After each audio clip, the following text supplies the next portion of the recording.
Senator Cullerton to explain. Yes, thank you, Mr. President. This bill was debated earlier, but there's been some changes. And I want to highlight those changes by addressing concerns that have been raised. I understand, first of all, there might be some concerns by some Republicans in the chamber concerning the governor's position on this bill. So, first of all, I would remind you that when we had our State of the State message, the governor personally expressed his congratulations to myself and to Leader Radonio for our efforts here. And our efforts to try, and I could quote him, by working together, trying to find solutions, trying to find compromise. And this is a perfect example in this bill of my effort to try to find compromise with the governor. And so we have added language to the bill that I got from the governor.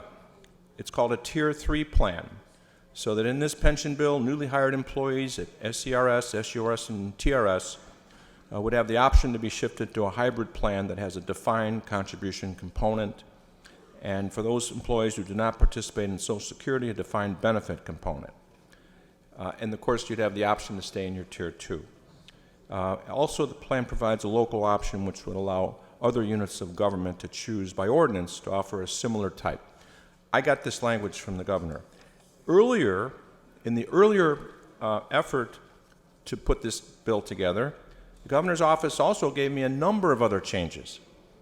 The investment return smoothing. This bill phases in over a 5-year period any changes in actuarial or investment return assumptions made by the pension system. Another change, optional defined contribution plan. It creates a defined contribution plan in each system, allowing up to 5% of Tier 1 employees to join that plan in lieu of continued participation in the defined benefit plan. Anti-salary spiking. For SURS and TRS, if a member receives a pay increase of more than CPI during the 4-year period used to calculate their pension, then their employer will be responsible for increasing the pension cost. Another change that I got from the governor, salary in excess of the governor's. For SURS and TRS employers, they will be responsible for making a pension contribution for employees whose salary exceeds that of the governor. So I have listened to the governor, and we have made these changes, but more importantly, the governor also, after many hours, quite frankly, of talking about pensions with his staff, he agreed that our consideration model is the one that has the best chance of being found constitutional, and it would save the money. And so over a year ago, he and I came to that agreement. He was a little frustrated because he wanted me to introduce the bill right away. Where's your bill? Come on, let's go, let's get it. And I told him that it would probably be better if it was part of a package. And that's where we are today. Now, for some of my own colleagues, there's been some opposition that has come from some unions saying that they're opposed to this. So I just have to give you a little bit of background. With all due respect, I spent hours, hundreds of hours, could have been, with 10 or 12 meetings with the unions a number of years ago to bring about a pension reform bill. And it was based on the same consideration model. And they supported it. They said it was constitutional. We passed it with over, I think, 40 votes. It never got called in the House. And this version of that same constitutional provision called the consideration model is even less onerous, if you will, to those people who it affects. So what's really critical is for people to understand, and I believe this, that if you're working for the government and your employer says, we're going to give you a pay raise, but it's not going to be part of your final pension calculation, they have the right to do that.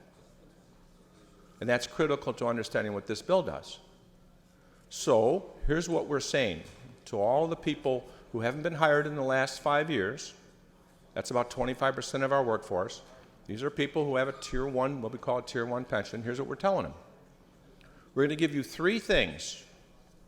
If you give up your 3% compounded COLA that you have right now, that you might get 30, 35 years from now, if you agree to give that up and take a Tier 2 COLA, the same one that everybody else has who's been hired the last 5 years, we're going to give you 3 things. We're going to give you 10% back of everything you've contributed so far. We're going to lower your future contributions by 10%, and we're going to guarantee you that all your pay raises for the rest of your career are going to be guaranteed as part of your final COLA. That's actually a pretty good deal. And then, when we save that $1 billion a year that this bill saves, we will have the option to appropriate that money right back into the school system. So there'll be an immediate benefit for those schools, and immediate benefit for that teacher who's going to get a pay raise. They're going to get a lump sum check and a guarantee that in the future their pay raises will be pensionable. That's what the bill is. And I think if the people who are in the system understand that as to what that bill does, they'll think that maybe this isn't such a bad idea. And so I appreciate working with the governor on this bill. I've heard some talk about people voting no on individual parts of this package. I don't understand that. If you don't like a bill that's in the package, vote no. If you like a bill that's in the package, vote yes. It's not that complicated. Sure, if one of them doesn't pass, they all fail. You would win then if that's what you wanted to do. But why would you vote no on a good bill like this that embodies the best in compromising? Even though there's opposition, this is something which is a tough vote, but it's an important vote. So again, I'd be happy to answer any questions, and I ask for an aye vote.